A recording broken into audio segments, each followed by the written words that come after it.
हाँ जी बेटा, हमने अभी देखा किस किस का एक्शन, रेनिन और पेप्सिन का। रेनिन ने क्या किया, मिल्क में curdling of milk and proteins get converted to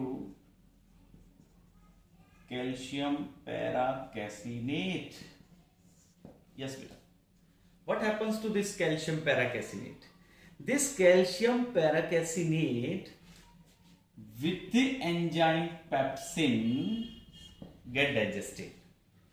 With the help of enzyme pepsin it get converted to peptides. और पेप्सिन एंजाइम बेटा जो प्रोटीन्स डाइजेस्ट करता है, तो कौन से प्रोटीन्स डाइजेस्ट करता है? ये डाइजेस्ट करता है बेटा, डाइजेस्ट मेनली कौन सा प्रोटीन? कोलेजन। कोलेजन प्रोटीन की खास बात, एनिमल्स में सबसे ज्यादा मिलने वाला प्रोटीन कौन सा है? ये कोलेजन। तो it digest collagen protein, but it can not digest, very important बेटा, कैन नॉट, क्या डाइजेस्ट नहीं कर सकता? Can not digest keratin. Important है बेटा, केराटिन प्रोटीन को ये डाइजेस्ट नहीं कर पाएगा। ओके बेटे, तीसरा एंजाइम स्टमक में एक और भी था जो थोड़ा सा रिलीज होता है। तीसरा एंजाइम जो बहुत कम अमाउंट में रिलीज हो रहा था वो था बेटा गैस्ट्रिक लाइपेज। अब ये एंजाइम क्या करता है?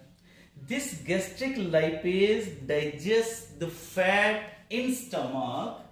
बहुत इंपॉर्टेंट बेटा, ध्यान देना, digest the fat in stomach. देखो बच्चों, यहां पे क्या डाइजेस्ट हुआ बकल कैविटी में?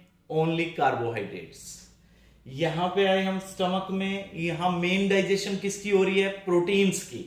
लेकिन गैस्ट्रिक लाइपेज अगर आपके फूड में इमल्सिफाइड फैट हैं तो डाइजेस्ट करेगा बेटा।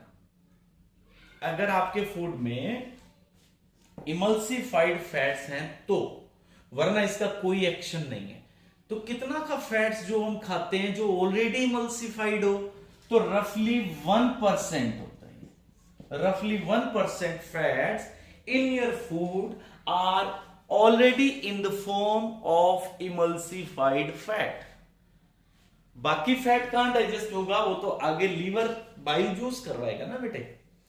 अब यहां तक हमने पढ़ लिया, इस पॉइंट तक डाइजेशन हम पढ़ चुके हैं। अब इससे आगे बढ़ते हैं। इससे आगे बेटा आता है कौन सा सेगमेंट? स्मॉल इंटेस्टाइन आता है।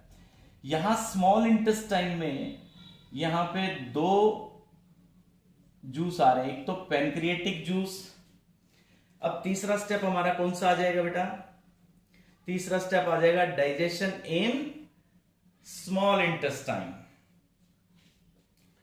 अब जो फूड यहां से पास हो रहा है स्टमक से आगे,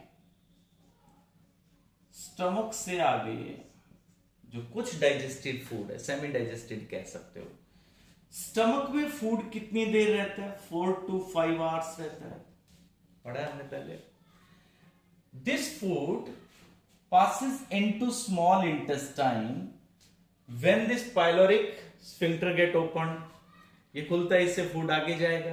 ये जो एसिडिक फूड आगे आ रहा है, this acidic food is called as chyme।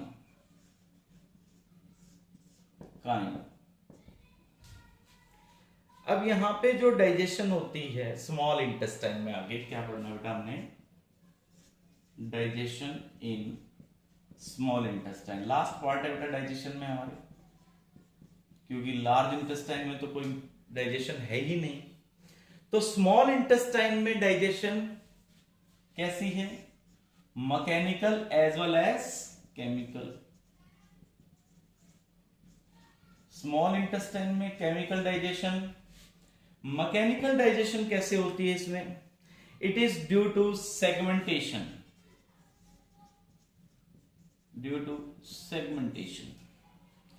और केमिकल डाइजेशन के लिए तो यहां पे आपको पता है स्मॉल इंटेस्टाइन में पैनक्रिएटिक जूस आएगा जो कि कंप्लीट जूस है।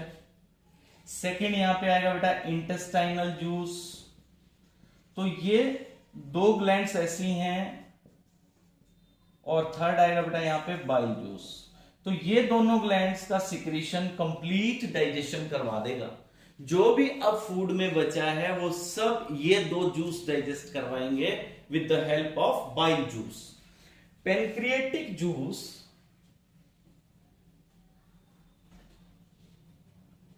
हाँ जी बेटा, पैनक्रिएटिक जूस जिसको मैं भी कह रहा हूं कि ये एक कंप्लीट डाइजेस्टिव जूस है क्योंकि इसके पास सबके एंजाइम्स है बेटा। इसके पास प्रोटीन डाइजेस्ट करने के लिए एंजाइम है यानी प्रोटीएज है। इसके पास लिपिड्स के लिए है, ठीक है जी, लाइपेज है। और इसके पास कार्बोहाइड्रेट्स के लिए भी है, तो इसके पास अमाइलेज भी है। तो ये कंप्लीट जूस है बेटा। इसकी डिटेल हम नेक्स्ट लेक्चर में पढ़ेंगे। उसमें ये डाइजेशन कंप्लीट हो जाएगा बेटा। फिर हमने सिर्फ इससे रिलेटेड अब एब्जॉर्प्शन, एसिमिलेशन और इजेशन, वो बहुत छोटे छोटे कंसेप्ट्स हैं। और फिर इससे डिजीजेस हैं दो, वो मेन पढ़ने। उसके बाद आपका चैप्टर कंप्लीट हो जाएगा। तो आपने यहां तक अंडरलाइन करना है, डायग्राम्स ड्रॉ करने हैं बेटा। और इस कंसेप्ट तक अगर आपको कुछ समझ नहीं आया है तो आप लाइव क्लास में डिस्कस कर सकते हैं, आप कॉल कर सकते हैं बेटा। थैंक यू बेटा, हैव अ नाइस डे।